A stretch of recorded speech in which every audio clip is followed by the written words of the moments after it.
Hi, I'm Jimmy Noble here with the Noble Group, and today we're going to go over the appraisal, and I got them breaking down in front of me the different addendas for the different types of appraisals.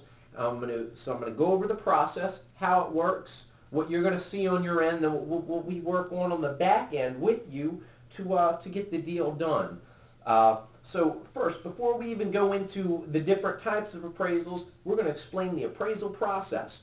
That being said, we have a contract to sale in place right now. That's why we're at the point of getting an appraisal. So buyer and seller have agreed to the prices and terms and all of the dates. Now, remember, the buyer is getting their money from a bank, and the bank won't just let, and we'll use the price of $300,000 for the entire video. So buyer and seller agree that $300,000 is what the house is going to be sold to the buyer for. The bank's not just going to lend the buyer $300,000 because they have no idea. What if the house is worth, $200,000? So the bank doesn't come out to the house, so they hire a licensed appraiser to come out to your property, follow a specific guidelines, and fill out a specific report so that they can come up with the appraised value of the home. What you and the buyer have thus far is $300,000. That's what you would call market value. The definition of that is what a buyer is willing to pay and a seller is willing to accept. And then you have to get the appraised value, which is the value, the max value that the bank will lend to a buyer to purchase that home. So it's going to be handled like any other showing. You're going to get notice.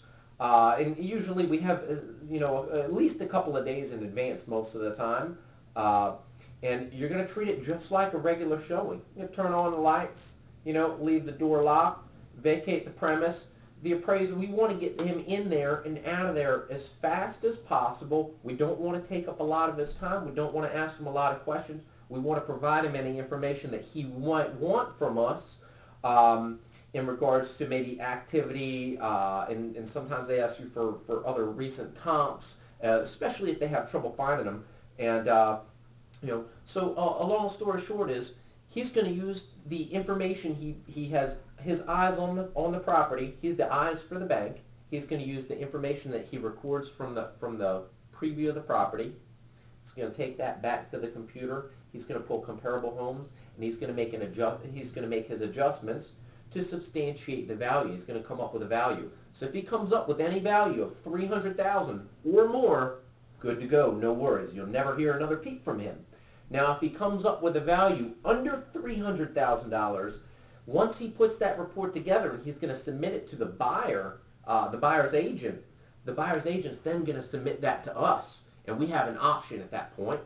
And the option is to say, well, hey, this is the max value that we can sell for. So we're going to go ahead and go through with the sale. We'll have to lower our price. Say it came in at $295, $297, $294. That's one option. The other option is if it was grossly negligent, you can dispute an appraisal. I will tell you from personal experience that I have yet to win an appraisal dispute. For the most part, the appraiser goes out there and puts his valuation on the property. He's not going to change his mind later just because someone doesn't like the number that he comes up with. That's not what I like to tell you, but that's the truth. We have yet to have an example of beating the appraiser's value and getting them to change their mind on what they've already come up with. So chances of the dispute of value happening and you being the beneficiary of that, pretty unlikely. Not saying it's not possible because it does happen, but very unlikely because it doesn't happen much. You don't have to lower your price though. You can choose to terminate the contract of sale. If you say, you know what, I'm not going to sell for that price. I didn't agree to sell it to the buyer for that price. So you can say, I will not lower the price. No problem. Contract sales terminated. Now, there's a little bit more detail in with these appraisals. We actually have really three different types. We've got the cash conventional financing appraisal contingency addendum. That's for someone who's purchasing your house with cash or getting conventional financing.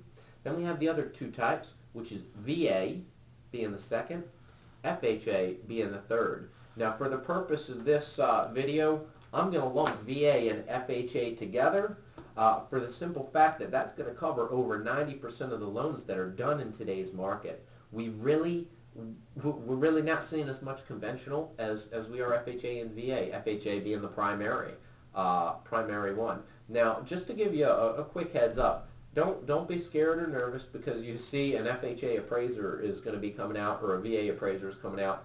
A lot of the rumors that you hear about FHA and VA appraisals being really rigorous and tough or rumors that were substantiated back in the 70s and 80s.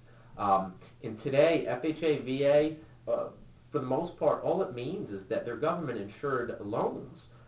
You're not going to notice, from your standpoint of selling a home, you're not really going to notice the difference. Now, here's where I will tell you the only difference that you will really notice is going to be on a conventional loan. If you have peeling paint somewhere, it doesn't really matter. Now, on an FHA or VA loan, if you had peel and paint on some molding, they're supposed to, according to the guideline, they're supposed to cite that. So the paint will then have to be scraped and repainted. And the whole idea, even if your house was built brand new, doesn't matter. That's the guidelines that they follow. So peeling paint's one thing that we see. Missing handrails on steps is another thing that we see. A lot of times people have a basement that they might have had finished off after they purchased a home and they didn't put a railing down. Guys, these are what I'm getting at, really. These are easy fixes that I don't see as being deal killers. I've never had a house that was where the deal died, ever had a house where the deal died because of a repair item that an FHA or VA appraiser requested. They're pretty simple things, pretty basic things that I wouldn't lose any sleep over. So, long story short is the appraisal has to be at or above the contract sales price. If it comes in below the contract sales price, it's then up to you, and we'll present all this information to you. It's then up to you to say, you know what, I got no other choice. I guess I'll live with that. And we're going to sell the house and move on to wherever it is we're going to go. So you can accept it. You can say, no, I'm not going to do it, and terminate the contract of sale. And we can always bring up the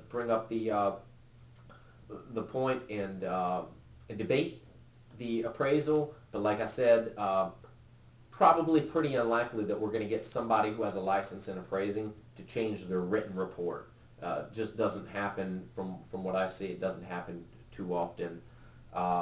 So those are really the options. Guys, don't fret the appraisal. Treat it, from your standpoint of selling a home, treat it just like a showing. Now remember, you were on the market. You had showing activity on your house. You had interest. You had offers. Buyers aren't stupid. They're not going to overpay for a house.